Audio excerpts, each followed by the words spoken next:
Hi everybody, in this video I'm going to talk about what a GVM is, why you need to upgrade it, and what are the options.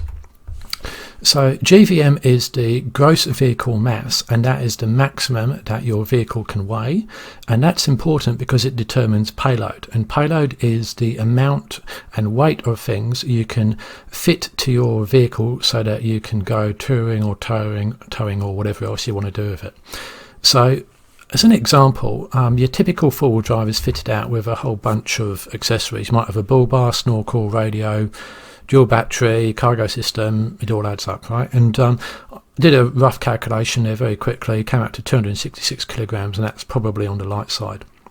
But that's only the things which you've actually bolted into your vehicle or replaced. And even if you replace things, for example, that you replace tyres, you might think there's no extra weight. Well, it is, because even if you don't go up in diameter or width, then those light truck off-road construction tyres will actually weigh more than the originals. So it all adds up. And if you replace the suspension, typically the aftermarket suspension weighs a little bit more than the original equipment as well.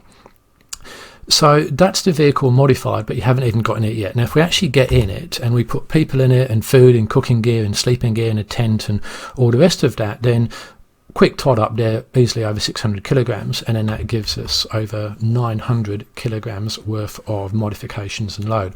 And that's not even for a long trip. I mean, those cars on the right there, crossing the Simpson, for example, and you'd be wanting to take at least 100 litres of water for two people, maybe more, depending on how long you're going to go. And you know, it really just all starts to add up very, very quickly indeed.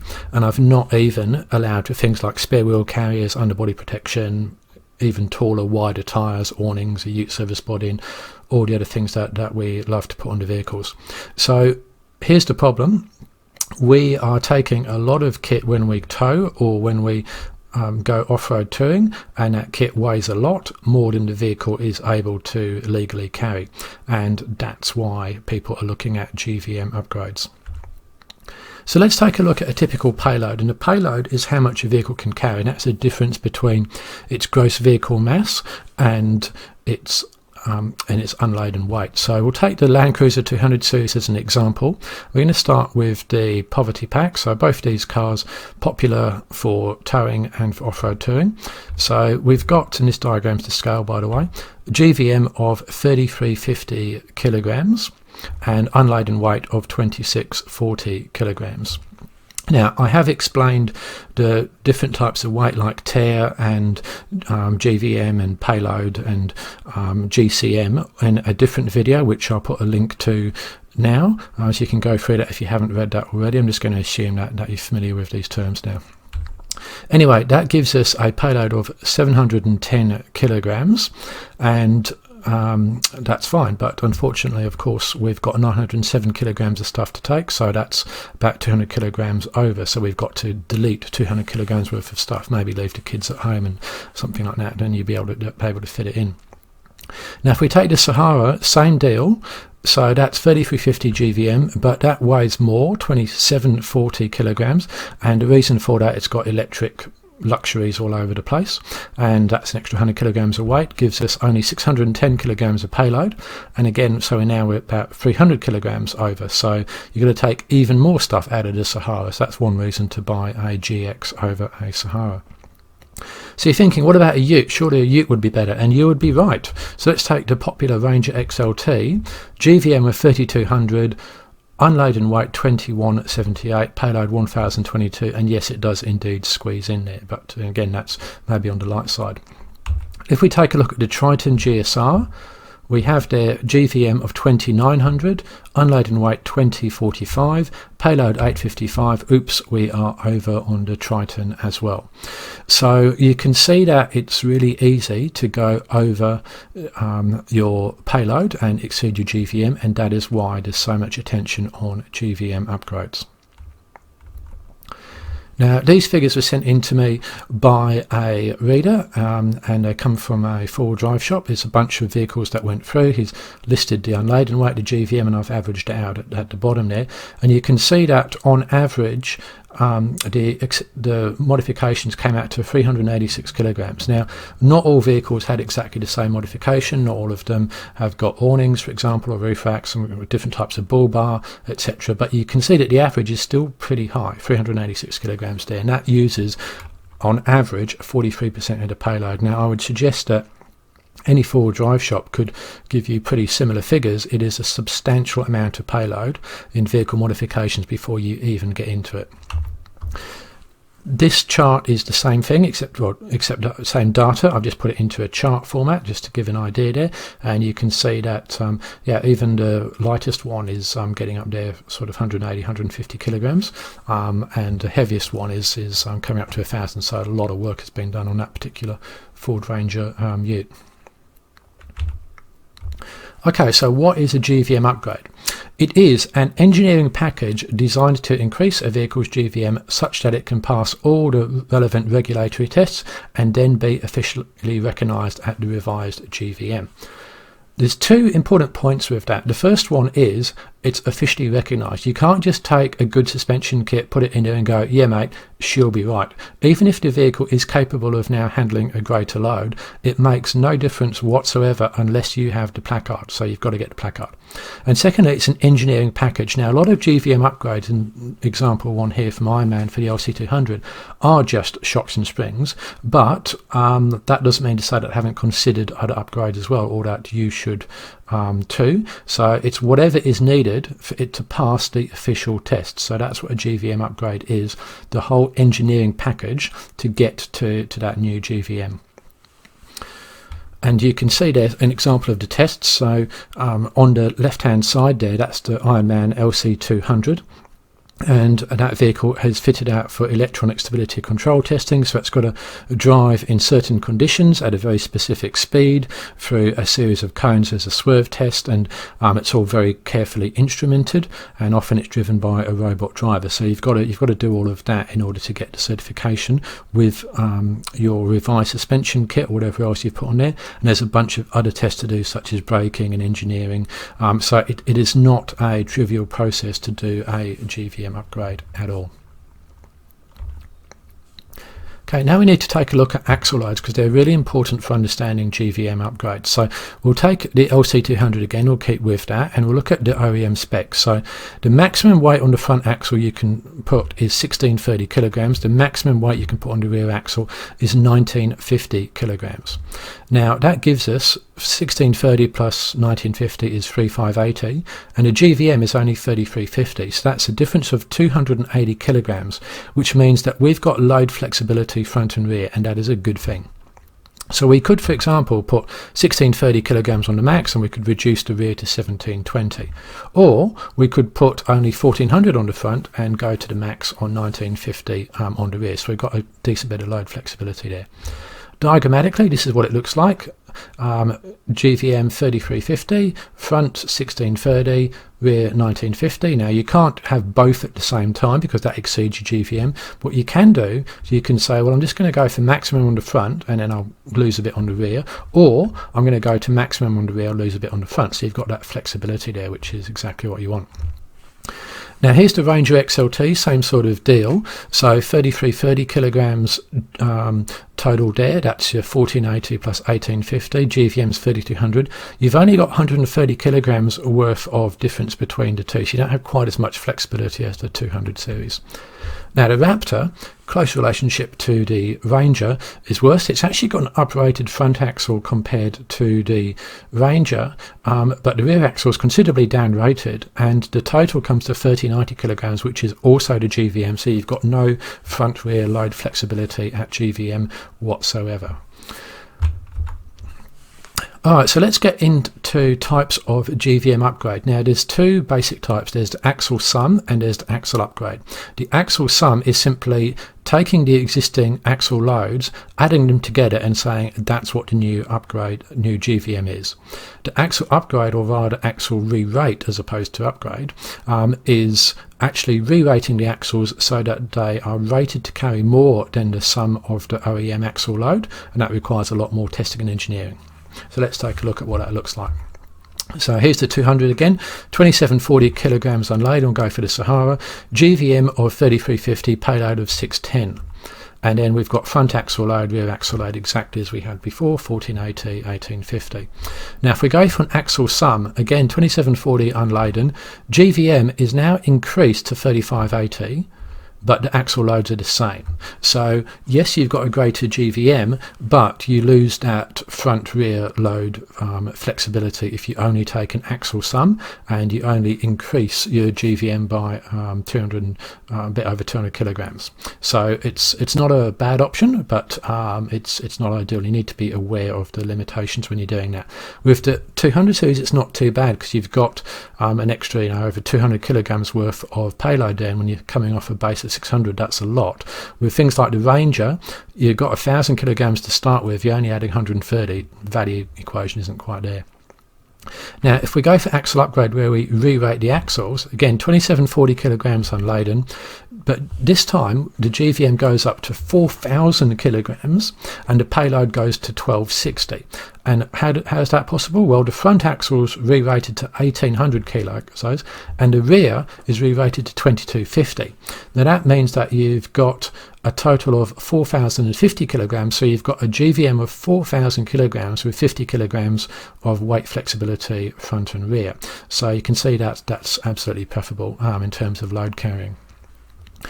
Okay, so let's go through the pros and cons of GVM upgrades then. So for each type you've got a pre-registration and a post-registration, which is exactly what it sounds. So with your pre-registration you can get it done, or you have to get it done before the vehicle is first registered on any Australian road. With post-registration you can get it done at any time. Sounds good? Well, there's pros and cons. So all of them give you an increase in capacity. The axle sum, as discussed, can only go to the limit of what the OEM axles are rated to, and so you do get an increase in capacity, but not very much. Your axle re-rating, then you can get a much higher limit, as you can see on the diagram there on the right, and that goes for pre or post registration. With both types you can drive anywhere in Australia, so you can upgrade your GVM in Victoria and you can drive to Queensland or the Northern Territory or vice versa or whatever else. There's no restriction on that at all. But re-registration is different. Now re-registration is when, if you move, let's say from Victoria to Queensland, and then you re-register your vehicle there, or you sell it to someone in a different state. Now if you're pre-registration, then you don't need to worry about it, because that's just federal compliance, and that's done and dusted forevermore. That's the end of it. With your post-registration, that's signed off by an engineer in each state. So the guy who signed it off in Victoria won't be able to sign it off for use in Queensland, so you do need to re-register it. And of course, insert my standard rant here about how utterly stupid it is that we have different rules and regulations per state, forcing us to just jump through pointless regulatory hoops. But that is the way that it is. Now, can it be done on registered vehicles? Pre-registration, no. You can only do it before registration. Post-registration, yes, at any time. Is there an engineering cost specific to your vehicle, or no engineering cost specific to your vehicle? With pre-registration, there is no engineering cost, because it's done once and then that is it. Because so, okay, we're going to do a pre-rego on all these LC200 Saharas, and that's it, ticked off. With your post-registration, that does require a per vehicle sign-off, so there is a cost associated for each individual upgrade for that. Now, what's it best for? So if you axle someone, if there's, your best option I think is to do an axle upgrade for a new vehicle pre-registration, because if you're going to go for GVM upgrade, you want to go for one which is, you've done it once, you don't need to worry about re-engineering it if you move to different states and you want the maximum increase. So if you can, go for the pre-registration axle upgrade, and then the next best one would be a post-registration axle upgrade if the vehicle's already registered, and you'd only do an axle sum if there's no other options there for you. So that's an overview of the different types of GVM upgrade. Now I've got to talk a bit about towing. So brief recap. GCM is the gross combination mass, that's the maximum the tow car and trailer can weigh. Now a GVM upgrade probably won't upgrade your GCM. and I think that's probably a good idea, because most vehicles have towing up rated limits greater than what they should have anyway, so increasing it even further, not the best idea in my view. And that's becoming harder and harder as the government, I think, is starting to realise this and cracking down on GCM upgrades. At the moment, as of early April 2020, the situation is a bit fluid, and it's probably not going to get any easier.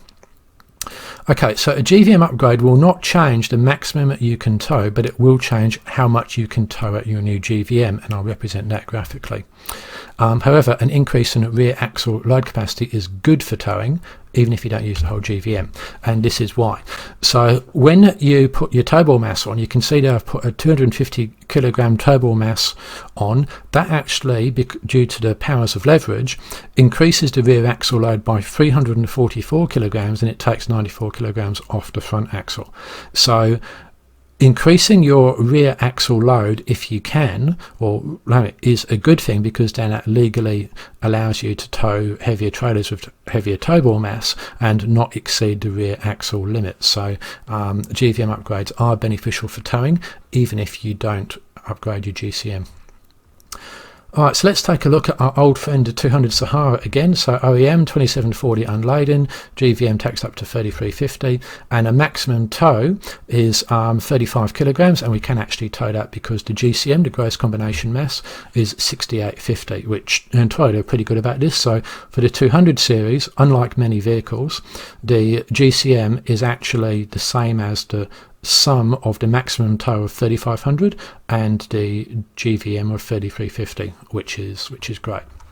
That means you can tow at GVM the maximum weight of 3500. Now if we go for an axle sum, the GCM doesn't change, at least not in this example, 6850 again, neither does the unladen weight of the vehicle, but the GVM we put up to 3580. But now if we go for put our 3500 kilograms on top of that, and we're above it by 270 kilograms, so we've got 230, so we've got to knock that down. So the maximum we can tow now is actually 3270, not 3500. And if we go for an axle upgrade, again GCM doesn't change, 6850, not for this example, 2740 kilograms unladen, GVM's up to 4000, but if we try and add our 3500 onto that, way above, we can only tow 2850, which may or may not be a problem. So just be aware that unless you get the GCM upgraded, which you probably won't be able to do, then you won't be able to tow as heavy a trailer as you could if you use that full GVM. Now, of course, if you've got a vehicle with a GVM of 4,000 kilograms, you can of course tow 3.5 tons, but you can't then use all of that extra payload. So there's your trade-off. It does, however, give you more flexibility between payload in the car and towing than if you didn't have the GVM upgrade. So it's still beneficial even if you don't get a GCM upgrade. So here's an example using Ironman kit from the Land Cruiser 200 series. There you can see that they've got approximates there for the front axle load, 1630, 1950, that's the OEM, I've put that in there. Aftermarket they go to 1630, 1950, and just giving it an idea there of what a typical aftermarket cost would be to do a GVM upgrade. Now, one important note is that a GVM upgrade may change your vehicle category. So all vehicles in Australia are put into one or more, one category. Mostly for four-wheel drives, it's MC. And you may remember that I had a lot of interesting time a couple of years back trying to get Ford to shift the Everest from MA to MC into off-road passenger vehicle. Eventually they did, and so did Jeep, and Haval also followed as well. So it's one of my journalism career highlights, that one. So most vehicles in MC there as well. However, it might shift your vehicle into something like, let's say, a medium goods vehicle, NB or N2, or light goods vehicle, which is what utes generally are. And if that is the case, then there may be different rules and compliances and other things you've got to fix up as well. So you'll be generally that's not the case, but be aware that there are some examples where that may happen. Okay, now what about not upgrading to GVM? Well, you could tow. So you could simply put some of the weight in a trailer and tow that, a very popular option, pros and cons. I'll run through some of these pros and cons in another video. I'll just recap them briefly for the moment. Or you could tow heavy. If you're going to tow something heavy, strongly advise you to get something like this, which is an F250. That's next to the 200 series. You can just see how much bigger and longer and heavier it is, and let me tell you, it tows way better than the 200 series. Just like it's like night and day. It's not just the power, it's the stability and the control and everything else. But those big American utes have, aside from being pretty costly, they are luxurious, by the way, and large. Two disadvantages: they're pretty big, obviously, hard to manoeuvre that into a shopping centre car park, but also their payload is miserable. You can't really put very much in them at all. They can tow a lot, but for some reason the payload is extremely ordinary.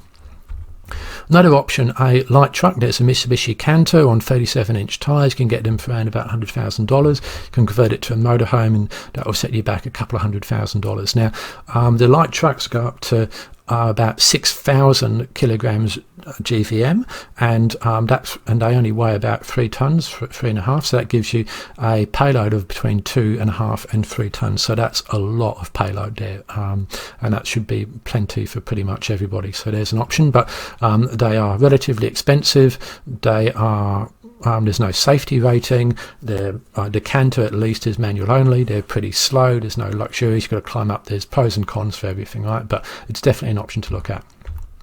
Or you could go for a 6x6 conversion. So again, that might cost you $30,000-$40,000, but you can see there that's got about 1,600 kilos of weight on the back as I drive it, and that handled beautifully. So that gives you a lot of space, a lot of carrying capacity, and all of the luxury features of whatever vehicle is the base. So there's an option as well. There's others, but those are some to think about. Or you could just travel lighter, take less stuff, and instead of buying your stuff from the average high street camping place, go to a specialist hiking camp shop, and that's where you'll find the smallest, lightest and cheapest camping equipment. Alright, so the summary then. A lot of touring and towing four-wheel drive owners do struggle with vehicle weight, and the reason for that is that just a lot of stuff to take, and it's getting increasingly heavy, and payloads are, if anything, getting smaller. The GVM, gross vehicle mass, is the maximum a vehicle can legally weigh. There are insurance and legality issues for driving around exceeding that. And GVM upgrades are engineering packages that are either axle upgrade and done pre or post registration and increase your GVM legally and officially. And if you can, get a pre-registration axle upgrade GVM. So that's the end of this video. If you'd like to hear more on this subject, contact me via Facebook, post on there, or put a comment in here. I will be doing more of these, but it's all going to be driven by reader feedback. So tell me what you think and tell me what you'd like.